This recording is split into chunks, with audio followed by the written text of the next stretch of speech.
Alright, so Greenbull versus Yamato, or really just Wano in general. Now, this conversation is super disingenuous from most of the people that talk about it, but I don't think you can really read this and like with any realm of seriousness think that this Wano situation looks bad for Greenbull. I guess it's to each their own, but we're gonna go through it here and I'm gonna explain this. So we start off in Wano with Greenbull destroying Udon prison, everybody inside. King and Queen were among those who got defeated. Of course, King and Queen were very badly damaged from their fights with Zoro and Sanji. But a week had passed at this point. We know ancient zones have, upgraded toughness. It doesn't matter though, because they were weakened.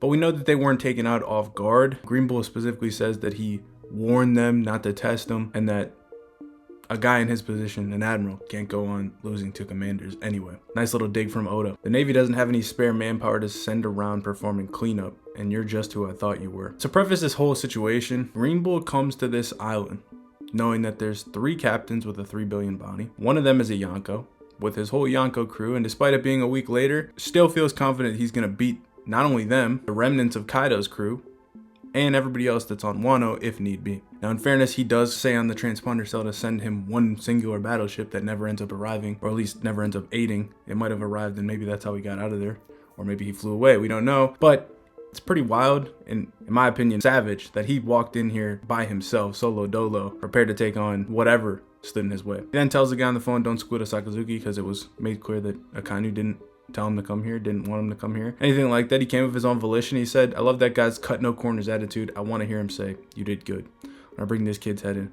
I mean, people be like, he's such a glazer. I don't think this is that weird, but whatever. I think that he just respects Akainu and like values his opinion. Regardless, we move on. Greenbull has this other cold panel where he walks up and he says, sounds like they're having a good old time listening to their festival, their banquet, celebration. Well, the Navy ain't in any mood to celebrate, you brats. The world on the outside is an unholy sight right now.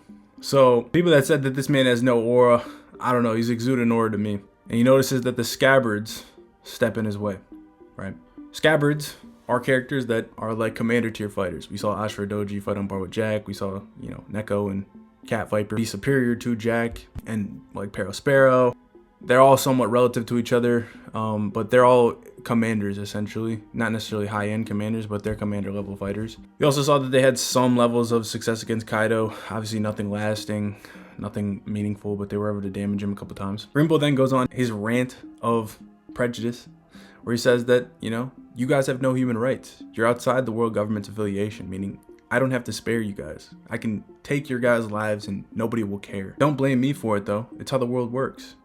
And he starts using his devil fruit, Groves of Wrath. I'm a woodsman with the power of the woods fruit. The forest is just as much the cradle of life as the sea.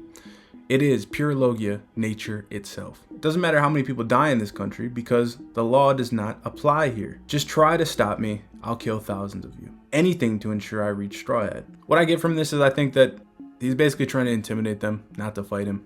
That if they do really want to smoke with him, he will kill them. But all he wants is Luffy.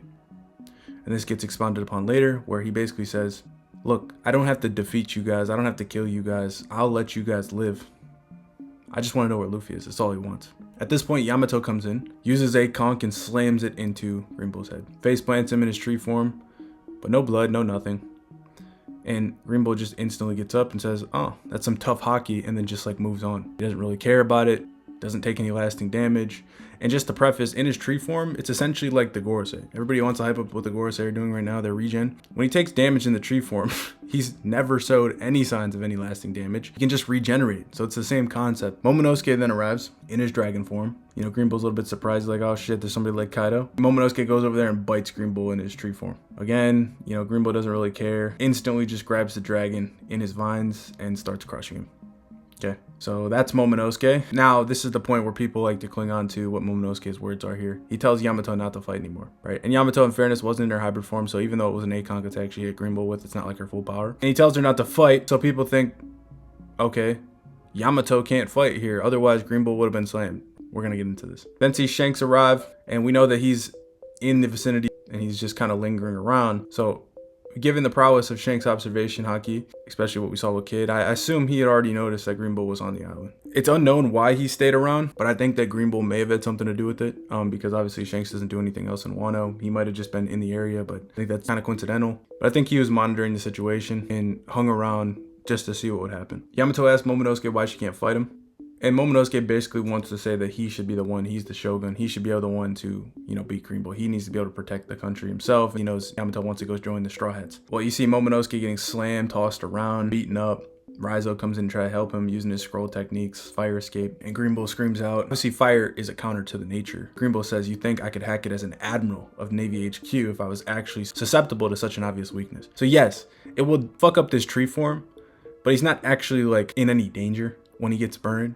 He's gonna regen, and it's not an issue for him, obviously. Like he says, if it was as big of a problem as people make it out to be, wouldn't be an admiral. We then see him immediately stab through Raizo and destroy him, okay? Sucks the life out of him, so to speak, pause. But he does this as a warning, right? He does this as a warning because, as I mentioned, he tried intimidating them earlier, but he doesn't really care to kill these people, right? He doesn't really care to. It's not why he's here. He really just wants the intel. He wants to know where Luffy is. And he wraps the rest of them up when he could just take their nutrients as well. Instead, he just grabs them. Now, as they're getting grabbed, Kawamatsu's like, for everyone I cut, 2 others grow. Does he have any weakness? The same kind of verbiage that you're seeing from Luffy with the Gorosei right now, where it's like, oh, they must be immortal. Anything I do, it doesn't fucking affect them, right? Like, they just keep getting back up.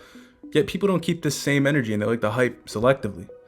Where it's a situation where Greenbull's regen is essentially the same kind of concept, like at least on land, where he's not taking real damage here. He doesn't take any damage. When his limbs are cut off, when his branches are cut off, he's not hurt. He doesn't take damage. And he says what I've been reinforcing this whole time: bring me Straw Hat Luffy. Once I've taken his head, I'll be on my way. So now his delivery has changed. He went from intimidation to, look, I'm now going to show you with my actions that I'm stronger than all of you, but I don't want to kill you or need to kill you. Just tell me where Luffy is and I will leave. I will leave you guys to stay in your unaffiliated nature. Now, with this said, he also has Yamato grabbed and wrapped up in these vines. Now, I understand that you guys think that Yamato is not able to fight here, and she was respecting Momonosuke's wishes, but what is stopping her from simply just dodging the vines if it was possible for her? Not gonna fight, that's fine, but why does she have to get wrapped up and put in a situation where she could be killed, where her nutrients can get taken away? She's literally just dead to rights in this moment. She even says, we can rely on Luffy and his friends for help, they're better than him, implying that the prowess that they have right there are not enough. That Luffy and his crew could potentially beat this guy. Momonosuke keeps going, talking about he doesn't want to ask for help. It's stupid, but he's a kid at the end of the day. He said, I'm giving you a proper send-off, whatever. Luffy and Zoro and the rest of them, they've been fighting battles for me all this time. We're the ones who have to stay behind. We must drive the enemy off. And Greenbull basically doesn't think anything of Momonosuke here. He says, I didn't know dragons could sound so pathetic. And then literally just gets surprised by this Boro breath. Like, he didn't know he had the faculties to do it. Obviously he's a dragon, yeah, but he just slammed him around, didn't think he had it in him. Doesn't really matter though. This Boro breath lands. It cuts through Greenbull. Oda makes it very comedic. And Greenbull gets his moment. It burns the tree form to the ground. It's supposed to be this incredible moment, right? All for naught because Greenbull just regenerates from a sapling. He says, goodness, you trying to burn down the entire town? Like, what are you doing? Why? Now, I tried negotiating with you guys, and you don't want to listen to me. So now you're going to force me to do this. You're going to force me to finish you guys off. Mind you, at this point, he hadn't used his sword, which is just an accessory at this point. We obviously, narrative will tell you that when he gets serious, he's going to end up using a sword. We'll see how that all plays out, but he's not serious within his devil fruit form anyway, which is highlighted and implied here when he gets up from the sapling and says, so you mean business? Fine. But you're a pitiful replacement for Kaido, and I'll skewer you from mouth to tail. So you mean business? Fine. What do you think this implies? This implies that Greenbull is actually going to just kill them now. He's now like, fuck it, I tried talking. Talk is over. Now, no mercy. Lo and behold, the exact moment he says this, that's when Shanks uses the Wi-Fi haki. The Wi-Fi haki that people glaze to the moon. Pretty coincidental when you understand that, Shanks, the scope of his future sight stretches far and wide. We saw this with Kid. He's far into the island. He can see what's happening on the coast. He then gets there in an instant and uses Divine Departure, one-shots Kid. He also makes the same exact face when he starts talking to Greenbull that he made when he was talking about the Kid interaction, when he saw the bad future. That he was in the area, so he probably noticed Greenbull was there the whole time, but didn't see anything that he needed to act upon. I find it pretty weird that this Wi-Fi haki happens as soon as Greenbull says, "You mean business," and starts getting up and exuding himself. Seems pretty coincidental to me. I think personally that, Shanks probably saw another bad future. But we'll move on. Greenbull then says, he screams out, he says, "Damn, that's Supreme King Haki. Who's doing that?" Then he realizes it's the red hair pirates. "Are you nearby?" Shanks' crew says Captain Easy with a sudden hockey blast. The new guys are foaming at the mouth. Shanks is clearly agitated and angry. He says, "Now I'm not accusing you of fighting dirty, Navy man. But when the new shoots that just changed pirating history are exhausted from their feet, don't you think that what you're doing is a bit much?" Further reinforcing what I'm saying, the new shoots, are the scabbards the new shoots? Scabbards aren't the new shoots. The new shoots are the Straw Hats, Law and Cade, right? But mainly the Straw Hats here that Shanks cares and has an invested interest in. That future that I'm talking about may have extended further past these guys, because he even says, "I'm not gonna say you're playing dirty," because he clearly watched what happened. He knows that, he didn't play dirty. But when they're exhausted, you're gonna do this? You can take what you want from this. This might imply something, that goes far beyond Yamato and these guys. It might imply what would have happened. Maybe to the Straw Hats, who knows? He says, "Are you that afraid of the new era?" Again, very weird that he's talking about the new era when none of the new era is involved in this fight. Greenbull then says, "Look, I'm not picking a fight with you guys. Not yet." And notice how the whole time, he only says, "you guys," the red hair pirates as a whole, and "not yet." Meaning that he is not afraid to fight them. He's just not going to fight them now when he's already faced with all of Wano, a Yonko crew, potentially 2 other 3 billion bounty captains and their crews, and now a whole nother fresh Yonko crew with a character on that crew that's comparable to Shanks himself in strength. It's a no-win situation. There's no way he wins this. And anybody that thinks that he should be confident in winning this, or that he's a fraud because he's not going to win against 2 Yonko crews, you're kind of exposing yourself as you're actually a secret Admiral Glazer then, because you think an Admiral should be capable of taking on 2 Yonko crews? You got to keep the same energy, guys. You got to understand that there's no way he should be doing this. Is he supposed to just run to his death? He doesn't have any backup here. The one battleship he called isn't there, and if it was, it's going to be fodder. So what do you guys want him to do in this situation? I'm waiting. What do you guys want him to do? It's crazy. Now, people like to hype up oh, he was in his tree form, whatever. He got knocked out of his tree form by the Saki.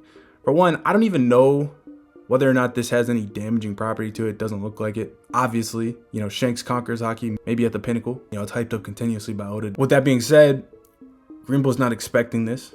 Greenbull had no idea Shanks was nearby. And when you're taken aback by something like this, what do you think is going to happen?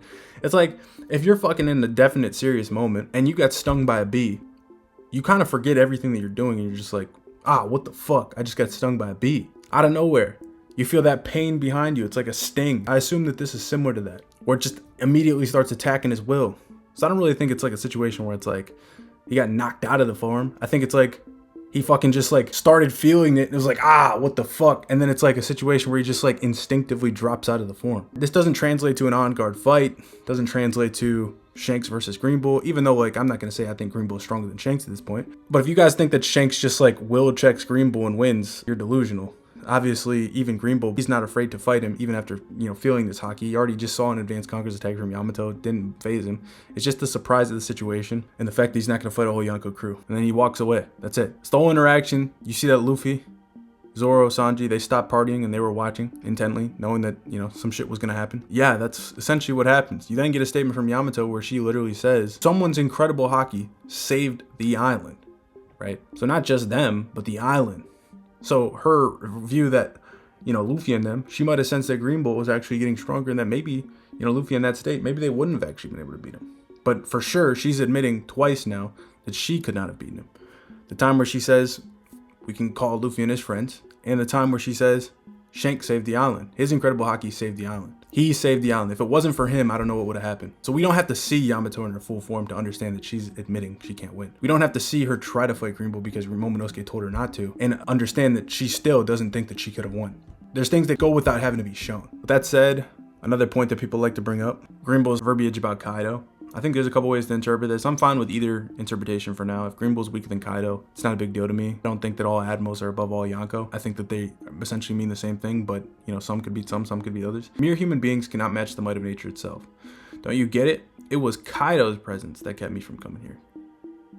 So in this context, the way it's stated, I think he believes Kaido is stronger than him. He says, sad as it is to admit, Kaido's rule was a deterrent that kept enemies away from this land. I see some other people that take interpretations that, you know, it's just talking about the balance of power, that, you know, Wano is an anarchy now. So now he's coming to rectify that anarchy. He's coming to clean it up, make sure nobody else comes in and takes over Wano. And I don't get that vibe. From Greenbull's verbiage, I do believe he didn't really care about what happened to Wano. I think he only cared about getting Luffy and taking him back to Sakazuki. So I think that when he says Kaido's presence kept him from coming here, I think that he does believe Kaido was stronger. Now, here's what I'll say about that. Doesn't mean Kaido actually is. I don't think that that would prove it. Here's why. Do we know if Greenbull knows about Kaido's power? Like, has he seen him? Does he actually know the power level that he's at? Also, Kaido's statements that are easy to debunk. Him being the world's strongest creature, said to be the strongest by Oda in the SPS, known as the strongest creature, most often referred to the strongest creature. People say in a 1v1 bet on Kaido. They're all based on perception of the verse. Killer saying he's the world's strongest fighter. They're based on the perception. When you have Mihawk's statement that in name and actuality he's the strongest swordsman, Whitebeard's statement verbatim, world's strongest pirate, info boxes, those are bulletproof statements. Whereas Kaido's, they always come with a caveat. I think that Greenbull, especially somebody that has shown great respect for Akainu earlier, I think that he buys into the perception of the world and he doesn't really have a reason not to. And he thinks Kaido is who they say he is.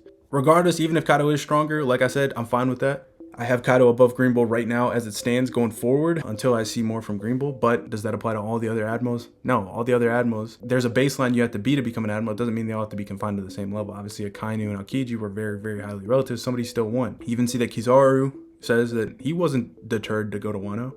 So he has a different view of Greenbull right away. He said he would go. He asked Akainu if he should go. He was prepared to go when he thought Big Mom was there too.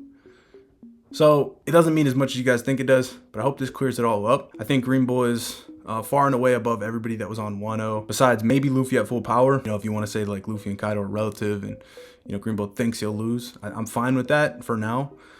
In the state that they were in, I think it's very possible Greenbull could have potentially won. Now, Zoro, Luffy, Sanji, Jinbei, no matter what state they're in, I think they probably would have got it done. But it's very interesting when you take into account Shanks's action, when he takes action, what he says in that statement, talking about the new era, and Yamato specifically giving insight. I just don't want to see people running around saying Yamato's over Greenbull or that anybody on Yamato's tier is like close to Greenbull. If you want to say Kaido is above, Luffy is above, maybe. When you say Yamato, it's just disingenuous. I have Greenbull low diff in Yamato.